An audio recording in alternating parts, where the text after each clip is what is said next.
Good morning. I just want to say a few words about Carl. Carl Laubin was born in New York and went on to study architecture at Cornell University. He then moved to London, obtained British citizenship, and worked for a number of architectural firms. In 1984, Carl first came to prominence for his paintings of the London Royal Opera House. And as of 1986, Carl Laubin decided to begin painting full-time.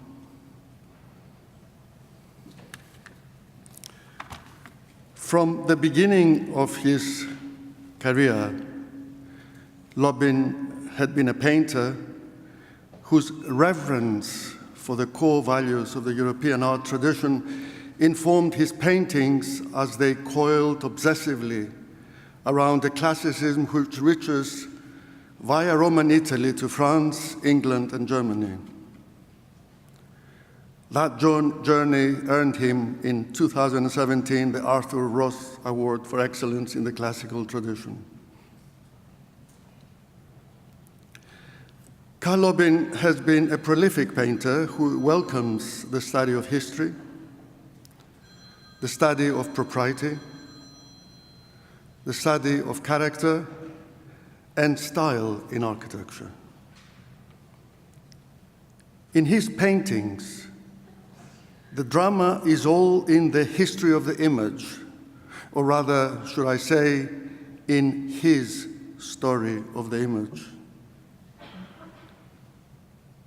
That is so since Carl Laubin's paintings announce a new social and virtual significance of the models he draws upon to depict the architectural projects he paints. Let me give a small example. Carl Laubin's use, say, for example, of the Capriccio.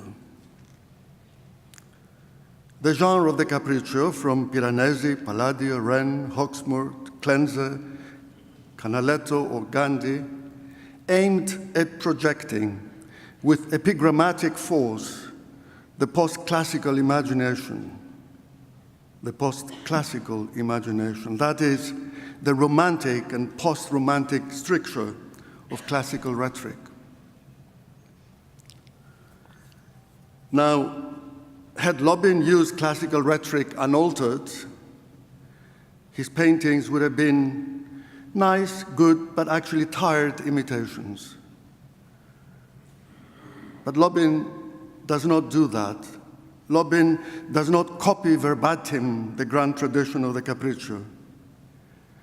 Instead, he emphasizes the severe discords between the pre-modern and post-modern world by depicting a continuity that is ruffled by civil discord and the power of ideas and technology.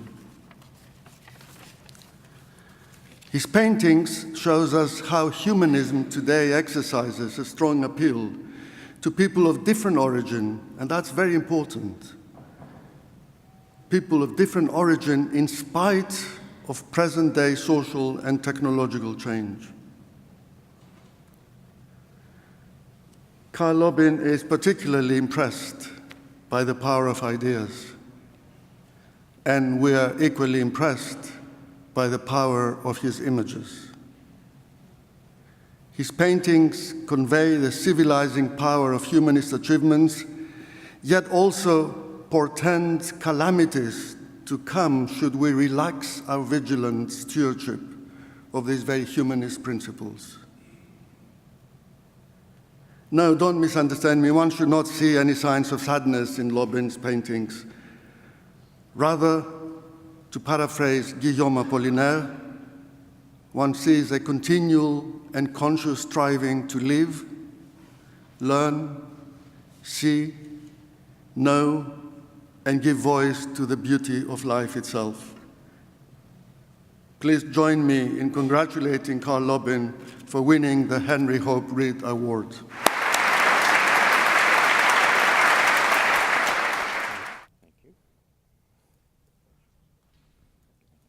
Congratulations. Thank you.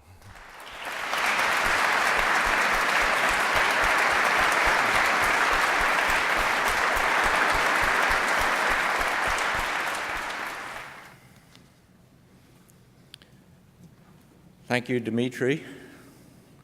Thank you so much, Richard, members of the jury, Dean Loukoutis, and the Notre Dame School of Architecture. I can't tell you how much this means to me. Most artists, unlike most architects, work in solitude, and it's very welcome when one gets a small, or in this case, a very large pat on the back. Welcome but overwhelming. As the first painter to receive this award, I confess to having felt a sense of inadequacy when faced with a list of articulate and distinguished past recipients who have done so much to promote and sustain the traditional city, which is at the heart of this award. In their company, I am reminded of Vanbragh's reaction in the 18th century to the possibility of a painter, Sir James Thornhill no less, being made surveyor of the king's works. "'Twould be a pleasant joke to the world," he said, "to see a painter made surveyor of the works, when all the small knowledge or taste they ever have is only in the great expensive part, as columns, arches, bas-reliefs, etc., which they just learn enough of to fill up their pictures." Harsh, I think. My feeling when told about this award was like Vanbragh's, that painting architecture is less significant than writing about it, teaching it, building it, or preserving it. But on reflection, I believe painting has an important role to play. And it is a good thing, not just for me, that the terms of the Henry Hope Reed Award have been widened to incorporate painting. Painting can convey things difficult to put into words, and it has been said a good sketch is worth a long speech, but you're going to get both today. The late Gavin Stamp wrote a wonderful and moving book on Sir Edwin Lutyens' monument, Thiepval, called The Memorial to the Missing of the Somme. In this book, Gavin says of Thiepval, depicted here, "The whole thing is extraordinarily difficult to describe in words."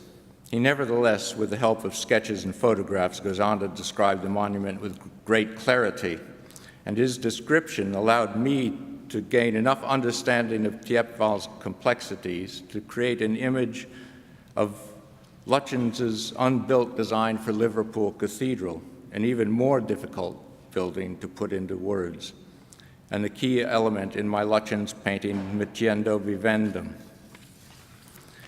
Thiepval is Liverpool Cathedral in miniature in many ways, where Lutyens tried out several of the details he later applied to the design for the cathedral. I could never have composed a convincing image of the cathedral without the insights of Gavin's book and his encouragement to visit Thiepval. Although I work in solitude, I have always been reliant on others for ideas and criticism, for direction. So it is especially sad that so many people who have been responsible for setting my course have passed away recently. I have in mind especially Gavin and David Watkin, the previous recipient of this award. I've relied on both for guidance and enthusiasm. Just as Gavin suggested I visit Thiepval, David Watkin encouraged me to visit Munich and consider painting Leo von Klenz's work when I mentioned I was planning a capriccio of Schinkel's architecture. He suggested that von Klenze might be a more interesting subject, as his work was less well known, and both his architecture and his urbanism were definitely worthy of wider recognition. This is my painting of Befreiungshalle in Kelheim, designed by von Klenze to commemorate the liberation of Bavaria from Napoleonic control. To put together the details in the Befreiungshalle painting, I was fortunate to come across Klenziana, a collection of von Klenz's original drawings kept in the Bavarian State Library in Munich. They very kindly sent me high-res copies of all of von Klenz's Befreiungshalle drawings. And these are truly beautiful and subtle, these truly beautiful drawings, and the subtle geometry of a plan radiating out from the center was fascinating to see developed in his drawings. This painting, Klenziana, which I named after the collection of drawings in Munich, is a capriccio of von Klenz's built and unbuilt designs. I should probably explain an architectural capriccio is a combinations of buildings or building elements, as in the last painting, taken out of context or put into a different context, perhaps an imaginary landscape as here. Leo von Klenze is little known outside of Germany, and I believe the only currently available work on him in English is a chapter in David Watkins' book, German Architecture and the Classical Ideal. Leod Krier gave me a book on von Klenze 30-odd years ago, which came with an English translation, but it focused more on his beautiful topographical drawings and paintings than on his buildings. So I was still very ignorant about von Klenze's architecture and urbanism when I began my Klenze project. I was to learn von Klenze was above all a brilliant urban designer, and what he achieved in Munich, knitting new buildings and even whole new districts into an existing fabric, is brimming over with lessons for our time. Sensing that Klenze's interventions in Munich might have well interested Cullen Rowe, I looked in Cullen's book Collage City and was rewarded with several pages on Klenze's Munich as a realization of the idea of the city as museum, composed of distinct historical elements. What was missing was a description of the skill with which von Klenze combined these elements into a complex, unified composition, and the staggering effect of emerging from the tight, winding street pattern of medieval Munich onto von Klenze's vast straight boulevards. An unexpected bonus of looking at Collage City once more was discovering that the very last pages of Cullen's book are devoted to architectural capricci by Canaletto and Poussin, which he sees as an embodiment of the ideas of urban design he develops in the book. If I do a quick tour through other images of the city in my paintings, I am hoping you might see they relate to the Henry Hope Reed Award's focus on the traditional city, and that recognizing my paintings with this award has not taken the award too far off course. I begin with the Opera House paintings for Jeremy Dixon, which are among my first paintings of architecture back in 1986. Jeremy, who I was then working for, was designing the Opera House redevelopment in Covent Garden. He had always been interested in building scale models of his designs, preferring them to drawings, but he also felt that they gave a distorted impression of the architecture, as they were generally viewed from above rather than at ground level. Jeremy felt paintings would give a truer idea of what one would see walking on the ground, so we embarked on a series of oil paintings which were quite unique at the time in their realism and their depiction of urban life. I remember when I was working on the Opera House paintings, I was struggling with the effect of light coming through the high-level openings in the colonnade vaults. As these openings were based on similar ones in the Uffizi, I decided to take myself off to Florence to see the originals. When I returned, I scrapped the painting I had been working on and began again with this one. I remember walking through Covent Garden with Jeremy the night before I flew to Florence. As we walked around the piazza, Jeremy pointed out the things that gave the scene life and made it special: a flash of light as someone lit a cigarette, gestures of people at pavement tables, things that would show the architecture being used as part of life, part of the city, not just people added to a painting for scale or to fill up the pictures, as Vanbrugh might have put it. The Opera House set me up as a painter, and I went on to depict Leon Krier's Atlantis. Though set in a landscape, I don't think there is any doubt it was the urbanism of this scheme which made it so influential. That was followed by John Simpson's Paternoster Square design next to St. Paul's Cathedral, and then a further painting of that project as reinterpreted by Sir Terry Farrell as master planner. Terry, incidentally, is an ardent Lutyens enthusiast and the owner of my Lutyens painting, not to mention a flat and a fine Lutyens country house. A capriccio of the City of London, the Square Mile, for a city law firm, was done about the same time as the second Paternoster Square painting. From this painting onwards, having been largely replaced by computer graphics in architects' new work, I concentrated more on the architectural capriccio. My capriccio of Hawksmoor buildings hinted at real urban space. A piazza as a way into the painting is beginning to appear in the foreground, and most of this painting is now in perspective. The attempt to create a believable cityscape was pushed a little further in two paintings of Vanbragh's buildings, Vanbragh's castles and Vanbrugh fields, both filled with columns, arches, bas-reliefs, etc. This painting, I'm happy to say, belongs to Simon Howard and was hanging until recently in his kitchen at Castle Howard, which appears at the top right, complete with complex entrance arches and obelisks, which may or may not have been built.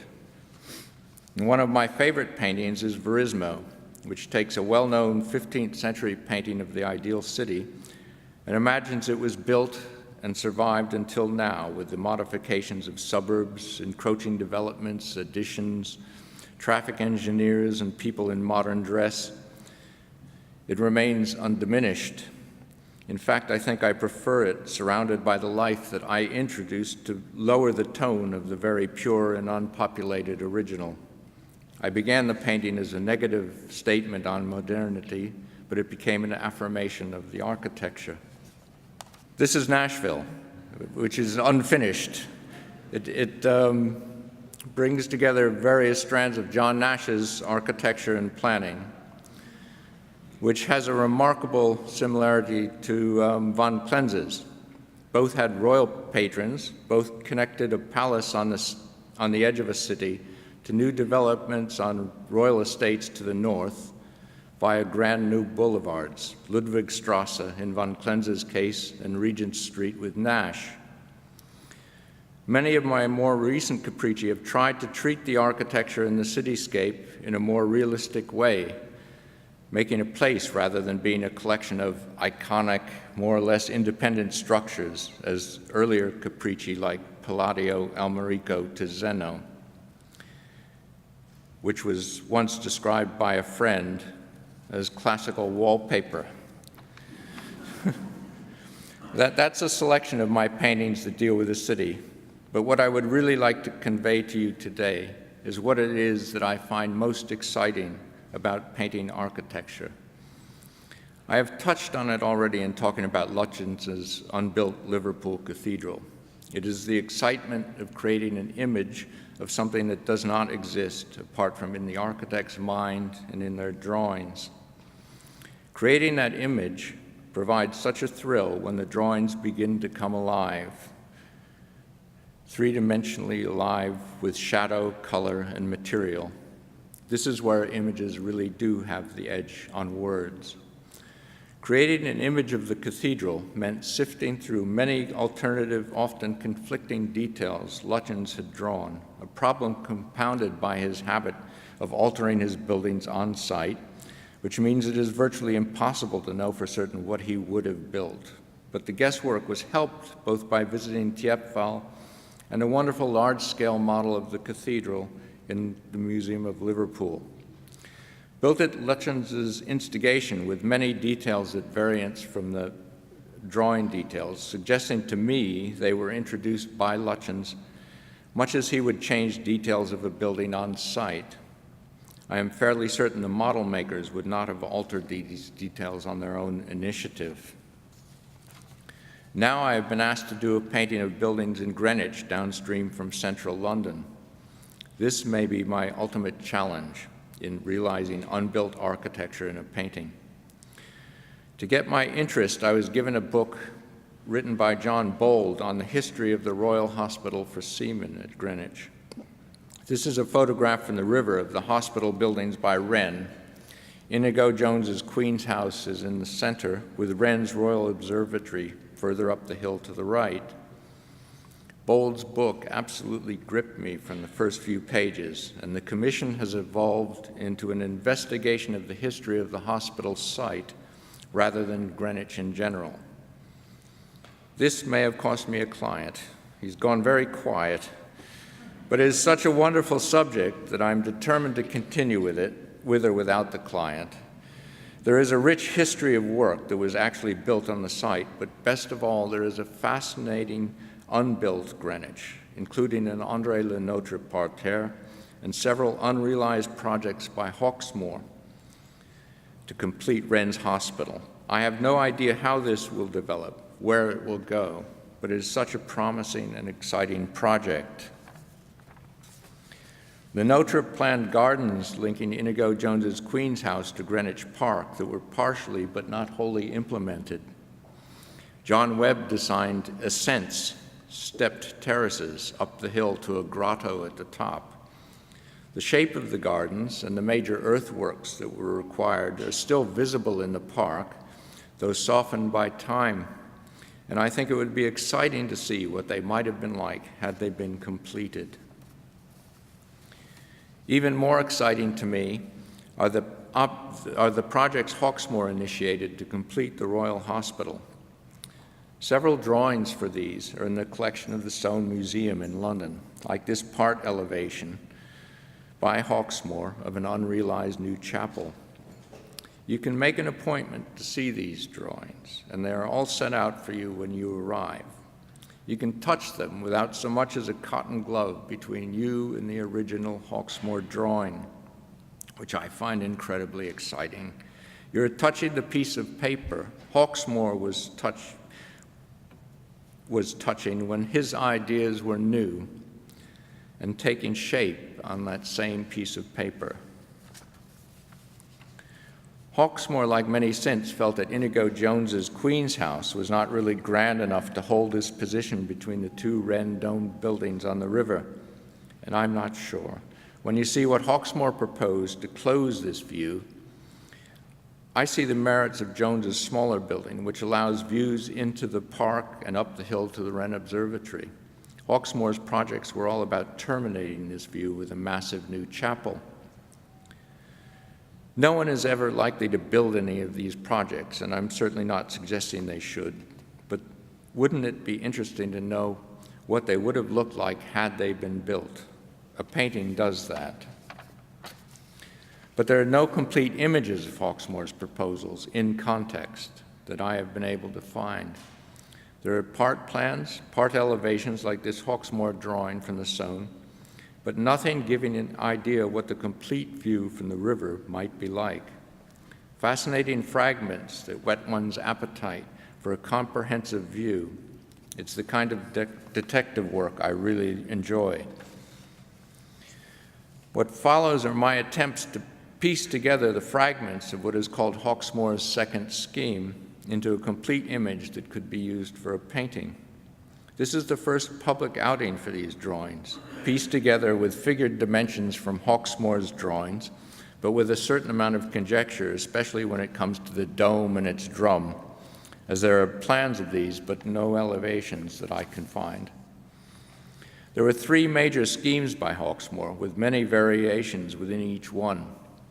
Still the second scheme, this is the chapel, a term that to me implies something altogether more modest in size than this, which is 2/3 the height of St. Paul's Cathedral.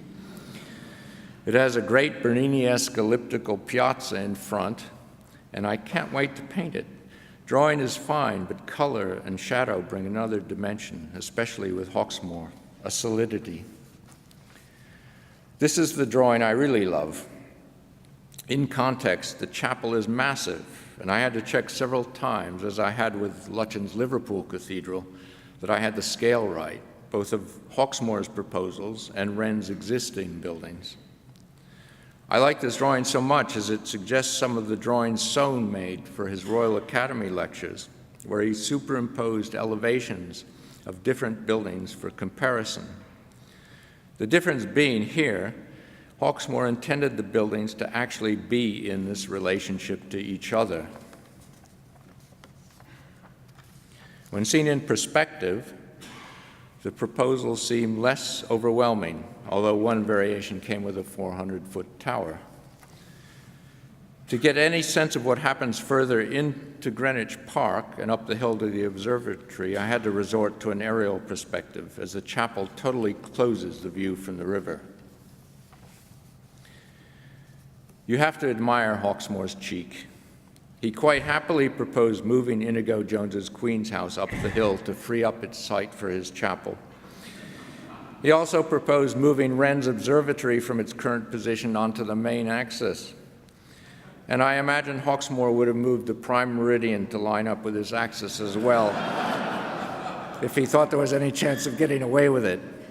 It surely must have annoyed him that the meridian was some 150 meters further to the east, and the whole Greenwich ensemble of buildings was not actually aligned north-south. These last two drawings are my elevations of Hawksmoor's third scheme, perhaps the best documented of his three schemes in terms of the chapel shown here, but still lacking elevations of the chapel in context. Not bristling with towers as his second scheme was, the chapel is still massive, but its bolder form perhaps relates more clearly and sympathetically to the Wren-domed buildings. As it is square in plan, it is also more compact than in the second scheme, and therefore allows some sense of Greenwich Park and the observatory beyond. Having gone by ship past Greenwich, there is a thrill as the buildings and the two domes fall into place until one is in the center of the composition. And I wonder if this is just an architectural thrill, or was there some other, perhaps, navigational purpose to the arrangement? Hawksmoor's addition of a central dome and several freestanding towers would certainly have added to this sense of parallax, whatever the purpose. Thank you for your patience. And before I hand over to the main event, I would like to acknowledge the part of my wife, Christine, and my now grown children, Sophie, Max, and Lucy, that they have played in making possible and putting up with an artist's precarious life. It has not always been easy for them in what Christine refers to as 24/7 immersion in architecture and painting, with speculative projects that take years to complete. There have been ups and downs, but this award is a major up. And finally, I'm pleased especially that Maurice is receiving the Driehaus Prize today. He was one of the first people to publish my paintings in Archiv d'Architecture Moderne. I still remember his words 33 years ago when I handed over my text for the article on my paintings, with apologies that it was rather dull. He said, "Never mind, it will be much better in French." And so it was. Thank you very much.